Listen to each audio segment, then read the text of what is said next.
അമേരിക്കയുടെ പ്രതിരോധ വകുപ്പിന്റെ ആയുധ നിർമ്മാണ കരാർ ലഭിച്ച ഒരു കമ്പനി, അങ്ങനെയാണ് VPVV എന്ന് പറയുന്ന കമ്പനിയെ കുറിച്ച് കേട്ടത്. ഈ കമ്പനി വലിയ തട്ടിപ്പാണ് നടത്തിയതെന്ന് പറഞ്ഞിട്ട് മലയാളത്തിലെ പ്രമുഖ ദിനപത്രമായ മലയാള മനോരമയിൽ വലിയ ഫ്രണ്ട് പേജിൽ തന്നെ വലിയ വാർത്ത വന്നു. 700 കോടി രൂപയുടെ തട്ടിപ്പ്, 100 മലയാളികളുടെ ഉൾപ്പെടെ 500ഓളം പേരുടെ പണം പോയി. ഈ വാർത്തയുടെ ദൃശ്യങ്ങൾ നമുക്ക് ആദ്യം പ്രേക്ഷകരെ കാണിക്കാം. ഇന്നത്തെ മാതൃഭൂമി പത്രം മറ്റൊരു പ്രമുഖ മലയാള പത്രത്തിൽ ഇതേ കമ്പനിയുടെ ഫുൾ പേജ് പരസ്യം. അപ്പോൾ എത്ര ലക്ഷം രൂപ മുടക്കി? അപ്പം അക്ഷരാർത്ഥത്തിൽ ഒരു പത്രം തട്ടിപ്പിന്റെ കഥ പറയുന്നു, മറ്റൊരു പ്രമുഖ പത്രം അതേ കമ്പനിയുടെ വലിയ പരസ്യം കൊടുക്കുന്നു. പണം കൊടുത്ത് പത്രം വാങ്ങിക്കുന്ന നമ്മളെപ്പോലുള്ള സാധാരണക്കാരെ ഈ ദിനപത്രങ്ങൾ കബളിപ്പിക്കുകയാണോ? അതെ, ഇത് രണ്ട് പത്രങ്ങളും ഉത്തരം പറയേണ്ട ഒരു കാര്യമാണത്. VPVV കമ്പനിയെ പറ്റി, VPVV കമ്പനി ഈ മണി ചെയിൻ മാതൃകയിൽ മലയാളികൾ ഉൾപ്പെടെ ഉള്ളവരിൽ നിന്ന്, ഡൽഹിയിലുമൊക്കെയാണ് അവർ പത്രസമ്മേളനമൊക്കെ VPVV കമ്പനിയൊക്കെ നടത്തിയിരിക്കുന്നത്. മറ്റേ 700 കോടി രൂപ തട്ടിച്ചു എന്നാണ് മലയാള മനോരമയുടെ വാർത്ത. ഒരു ദിവസം വലിയ വെണ്ടയ്ക്ക തന്നെ 700 കോടി രൂപ തട്ടിച്ചു എന്ന് പറഞ്ഞിട്ടാണ്. അത് 2026 ഈ കൊല്ലം മെയ് 31 മുതൽ ഇന്ന് വരെ, ഇന്നുമുണ്ട് ആ കമ്പനിക്കെതിരെ മനോരമയിൽ വാർത്ത. എന്ന് പറഞ്ഞാൽ 45 ദിവസമായിട്ട് തുടർച്ചയായിട്ട് മലയാള മനോരമ ഈ VPVV കമ്പനി തട്ടിപ്പാണ് എന്ന് പറഞ്ഞിട്ട് എഴുതുന്നുണ്ട്. ഇന്നുമുണ്ട് വാർത്ത. അപ്പോൾ ഈ ആ കമ്പനി തട്ടിപ്പാണെന്നുള്ളതാണല്ലോ ഒന്നിലേറെ പത്രങ്ങള് മലയാളികൾ വായിക്കില്ലേ സാധാരണഗതിയിൽ. കടയുള്ളവരാണെങ്കിൽ കടയിൽ ഒരു പത്രം ഇടും, വീട്ടിൽ വേറെ പത്രം ഇടും. അങ്ങനെയാണല്ലോ മലയാള മനോരമയും മാതൃഭൂമിയും തമ്മിൽ വരുത്തുന്നത് ആളുകൾ. അപ്പോൾ 45 ദിവസമായിട്ട് VPVV കമ്പനി തട്ടിപ്പ് കമ്പനിയാണെന്ന് മലയാള മനോരമ വാർത്ത പ്രസിദ്ധീകരിക്കുകയും ഇന്ന് മാതൃഭൂമി 1-ാം പേജിലൊരു ഫുൾ പരസ്യം. അത് VPVV കമ്പനി ചെയ്തിരിക്കുന്നത് അവര് ഒരു തട്ടിപ്പ് കമ്പനിയല്ല, ശരിയായ കമ്പനിയാണെന്ന് വായനക്കാരെ ബോധ്യപ്പെടുത്താൻ വേണ്ടിയിട്ടുള്ള പരസ്യമാണത്. ആ പരസ്യത്തിൽ അവര് ഇന്ത്യൻ പ്രധാനമന്ത്രി നരേന്ദ്രമോദിയുടെ ചിത്രമാണ് വെച്ചിരിക്കുന്നത്. പക്ഷെ മോദിക്ക് അതിൽ പങ്കൊന്നുമില്ല. മോദി ഡിഫൻസ് സെൽഫ് റിലയൻസ്, നമുക്ക് പ്രതിരോധ സ്വാശ്രയത്വം ഇല്ലേ, അതിന് ശ്രമിക്കുന്ന മോദിക്ക് അഭിനന്ദനങ്ങൾ എന്ന് പറഞ്ഞിട്ടാണ് ഈ VPVV കമ്പനിയുടെ പരസ്യം. അവര് മോദിയെ കൂടി കൂട്ടുപിടിച്ചിരിക്കും, വലിയൊരു ചിത്രം വെച്ചിട്ടുണ്ട്. ചില ഈ ഒരു മുരുക ഭഗവാന്റെ ഏജന്റ് എന്ന് പറഞ്ഞ ഒരാൾ മോദിയെ കൂട്ടുപിടിച്ച് ഇങ്ങനെ മുരുകൻ പറഞ്ഞിട്ടാണ് മോദി ഓരോന്ന് ചെയ്യുന്നതെന്നൊക്കെ പറഞ്ഞിട്ടൊക്കെ ചില വീഡിയോകളിലൊക്കെ സംസാരിക്കില്ലേ. മോദിയെ അതുപോലെ ഇവരും കൂട്ടുപിടിച്ചിരിക്കുകയാണ് ഈ VPVV കമ്പനി എന്ന് പറയുന്ന ഈ കമ്പനി. എന്നിട്ട് ഈ മെയ് 31 മുതൽ ഇന്ന് വരെ 45 ദിവസം നമ്മൾ മനസ്സിലാക്കി VPVV കമ്പനി തട്ടിപ്പാണെന്ന്. ആ കമ്പനി ബോഗസ് അല്ല, യഥാർത്ഥ കമ്പനിയാണ് എന്നല്ലേ മാതൃഭൂമി പരസ്യം സ്വീകരിച്ച് പ്രസിദ്ധീകരിച്ച് വായനക്കാർക്ക് മുമ്പിൽ അവതരിപ്പിക്കുന്നത് വഴി നടന്നിരിക്കുന്നത്. അങ്ങനെയല്ലേ? അത് സാറേ, ഈ മനോരമ പത്രത്തിൽ വന്ന വാർത്തയ്ക്കകത്തുള്ള പ്രധാന ഒരു കാര്യം, നാസയ്ക്ക് വേണ്ടി രഹസ്യ സ്വഭാവമുള്ള കെട്ടിടങ്ങൾ നിർമ്മിച്ചു കൊടുക്കാനുള്ള ഒരു കരാറും ഈ VPVV കമ്പനിക്ക് ലഭിച്ചു. അങ്ങനെയുള്ള ആ കരാറിൽ നിങ്ങൾക്കും പങ്കാളികളാകാം, പക്ഷേ 25 ലക്ഷം രൂപയുടെ ഷെയർ എടുക്കണം. ഇതൊക്കെ കേൾക്കുമ്പം ഈ രീതിയിൽ വിശ്വസിപ്പിക്കാനായിട്ട് ഈ കമ്പനിക്ക് സാധിച്ചു. എന്നിട്ട് അത് തെറ്റായിരുന്നുവെന്നും മണി ചെയിൻ മാതൃകയിൽ പണം പിരിക്കുകയാണെന്നും മനോരമ വീണ്ടും എഴുതുന്നു. എന്നിട്ട് മാതൃഭൂമി പറയുന്നു അങ്ങനെയല്ല, ഇതൊരു ബൃഹത്തായ കമ്പനിയാണ്, ഇന്ത്യൻ പ്രധാനമന്ത്രി നരേന്ദ്രമോദിയുടെ ചിത്രമൊക്കെ വെച്ച് വെക്കുന്നു എന്ന് പറഞ്ഞാൽ മാതൃഭൂമി ഒറ്റ ദിവസം കൊണ്ട് ഇതിൽ നിന്ന് പിന്മാറില്ല. ഇനിയും പരസ്യങ്ങളുടെ ഒരു പരമ്പര തന്നെ വരാം. അവർ തമ്മിലൊരു കരാറുണ്ടായില്ലേ? ഈ മേഖലയിൽ പ്രവർത്തിച്ചതുകൊണ്ട് എനിക്ക് തട്ടിപ്പ് കമ്പനിയുടെ മേഖലയിലല്ല, മാധ്യമ മേഖലയിൽ പ്രവർത്തിച്ചതുകൊണ്ട് നമുക്കറിയാവുന്നത് ഇത് ഈ VPVV കമ്പനിയും മാതൃഭൂമിയും തമ്മിലൊരു കരാറിൽ ഏർപ്പെട്ടിരിക്കാനാണ് സാധ്യത. ഇത്ര പരസ്യം, ഇത്ര കോടി ഞങ്ങൾ തരും എന്നുള്ളതാണല്ലോ. ഒരു ഫുൾ പേജ് പരസ്യത്തിന് തന്നെ ഇപ്പൊ നെഗോഷിയേറ്റ് ചെയ്തിട്ടൊക്കെയാണ് മനോരമ ചെയ്യുന്നത്. മുമ്പ് മനോരമ പറയുന്നത് കിട്ടുമായിരുന്നു, ഫിക്സ് ചെയ്തത്.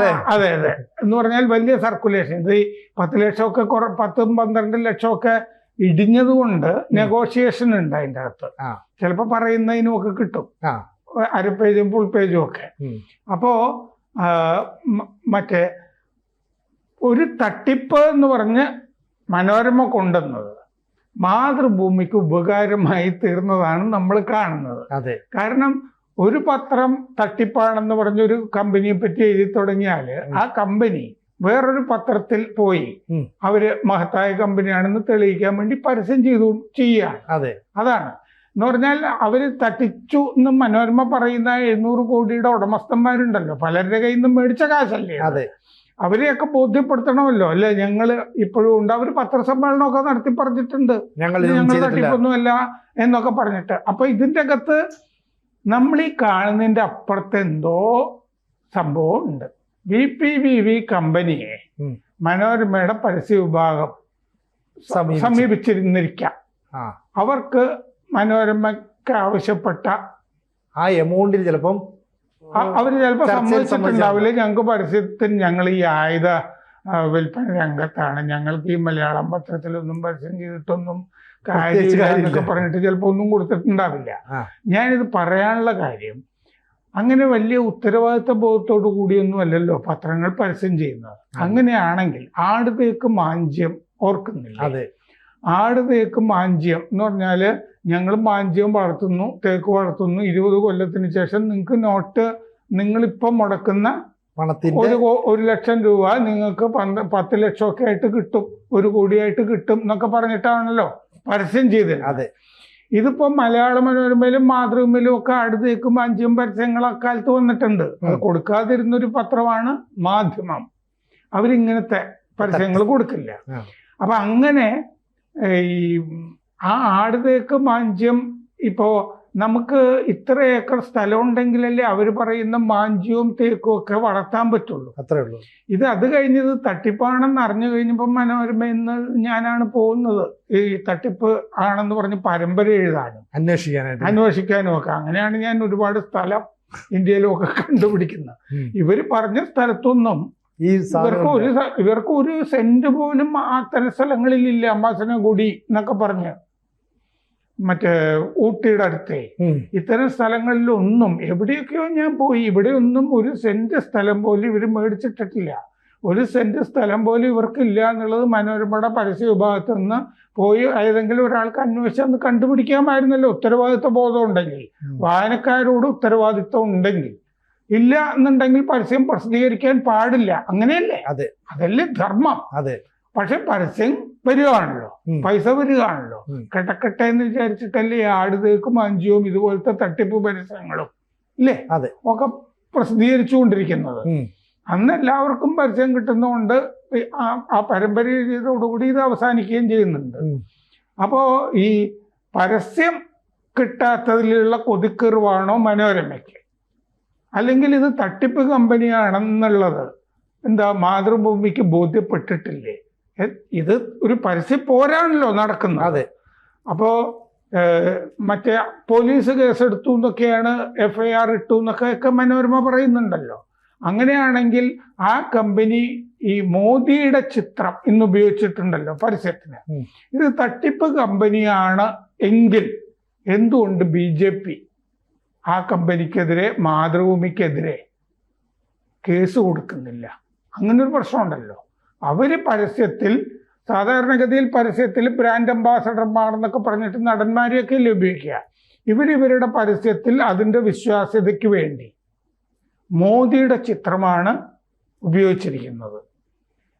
ഇത് തട്ടിപ്പ് കമ്പനിയാണെങ്കിൽ മോദിയുടെ ചിത്രം ഉപയോഗിച്ചതിനെതിരെ ഇന്ത്യ സർക്കാർ നടപടിയെടുക്കണ്ടേ? അതപ്പോ കേരളത്തിലെ BJP അത് മോദിയുടെ ശ്രദ്ധയിൽപ്പെടുത്തണ്ടേ? ആഭ്യന്തര വകുപ്പിന്റെ, കേന്ദ്ര ആഭ്യന്തര വകുപ്പിന്റെ, അമിത്ഷായുടെ ശ്രദ്ധയിലും ഒക്കെ കൊണ്ടുവരണം. മലയാള മനോരമയ്ക്കും അതിൽ മുൻകൈ എടുക്കാം. അവര് തട്ടിപ്പാണെന്ന് പറഞ്ഞുകൊണ്ട് കിടക്കുന്ന കമ്പനിയല്ലേ VPVV കമ്പനി. അപ്പൊ അവര് മോദിയെ ഉപയോഗിച്ച് പരസ്യം ചെയ്തിരിക്കുന്നു എന്ന് പറഞ്ഞിട്ട് അവർക്ക് കേസ് കൊടുക്കാമല്ലോ. ഇങ്ങനെയാണ്, ഇത് ശരിയല്ല, അവർക്കും മോദിയുടെ ശ്രദ്ധയിൽ ഡൽഹിയിൽ പെടുത്താം. ഇങ്ങനെ ഒരു കമ്പനി, ഇതേ തട്ടിപ്പ് കമ്പനിയാണ്, നിങ്ങൾ അറിയാതെ, മോദി അറിയാതെ ആയിരിക്കുമല്ലോ ചിത്രം ഉപയോഗിച്ചിട്ടുണ്ടാവുക, നിങ്ങളുടെ ചിത്രം ഉപയോഗിച്ചാണ്, നിങ്ങൾ നടപടി എടുക്കാന്ന് പറഞ്ഞിട്ട് മോദിയുടെ ശ്രദ്ധയിൽ കൊണ്ടുവരാനായിട്ട് മനോരമ തയ്യാറാവുമോ? അങ്ങനത്തെ ഒരു പ്രശ്നം കൂടി ഉണ്ടല്ലോ. മാതൃഭൂമിയുടെ ഇത് വായനക്കാരെ പിടിക്കാനും വായനക്കാർ ഇതിൻ്റെ അകത്ത് 5 കോടിയും 10 കോടിയൊക്കെ നിക്ഷേപിച്ചിട്ടുള്ള ആളുകളൊക്കെ ഇല്ലേ എൻ്റെ അകത്ത്, മലയാളികളും ഒക്കെ ഉണ്ട്. മനോരമ എഴുതിയത് തൂത്തുക്കുടിയിലെ ഇതിൻ്റെ എന്തോ ഒരു ലോഞ്ചിങ് ഫങ്ഷന് ഹെലികോപ്റ്ററിൽ ഇതിൻ്റെ ആള് വന്നിറങ്ങി എന്നൊക്കെയാണ്. വെങ്കട്ട് എന്നൊക്കെ പറഞ്ഞിട്ട് കുറെ ആളുകളുടെ പേരുകളൊക്കെ ഇതിൻ്റെ അകത്തൊക്കെ പറഞ്ഞിട്ടുണ്ടായിരുന്നു. അതായത് ഇവർക്ക് പ്രതിരോധ കരാർ അമേരിക്കയുടെ കിട്ടി എന്ന് പറഞ്ഞിട്ട് ഒരു രേഖ, വ്യാജരേഖ ഇവരുണ്ടാക്കി പല ആളുകളെയും കാണിച്ചു എന്നൊക്കെ അതിൻ്റെ അകത്ത് പറയുകയൊക്കെ ചെയ്തിരുന്നു. അപ്പൊ അതുകൊണ്ട് ഇത് 2 പത്രങ്ങൾ തമ്മിലുള്ള ഒരു പരസ്യ പോരിന്റെ ഭാഗമായി ഒരു നല്ല കമ്പനിയെ വ്യാജമായിട്ട് മനോരമ ചിത്രീകരിച്ച് വരികയാണ്. ഇന്നിപ്പം നമുക്ക് 100 കൂട്ടം സംശയങ്ങൾ വരികയാണ്. ഇത് ഇവിടുത്തെ 2 പ്രധാനപ്പെട്ട പത്രങ്ങളാണല്ലോ. അവരുടെ ഉത്തരവാദിത്ത ബോധം കുറച്ചുകൂടി പ്രകടമാക്കി എന്താണ് ഇതിൻ്റെ വാസ്തവം, VPV കമ്പനി തട്ടിപ്പ് കമ്പനിയാണോ അല്ലയോ, എന്താണ് ഈ പരസ്യ പോരിൻ്റെ, മനോരമയും മാതൃഭൂമിയും തമ്മിലുള്ള പരസ്യ പോരിൻ്റെ പിന്നിൽ എന്താണ്, 2 പത്രങ്ങളും വായനക്കാരോട് തുറന്നു പറയട്ടെ. കൂടുതൽ വാർത്തകളും വിശേഷങ്ങളും നിങ്ങളിലേക്ക് എത്താൻ ABC മലയാളം സബ്സ്ക്രൈബ് ചെയ്യുക, ബെൽ ബട്ടണും അമർത്തുക.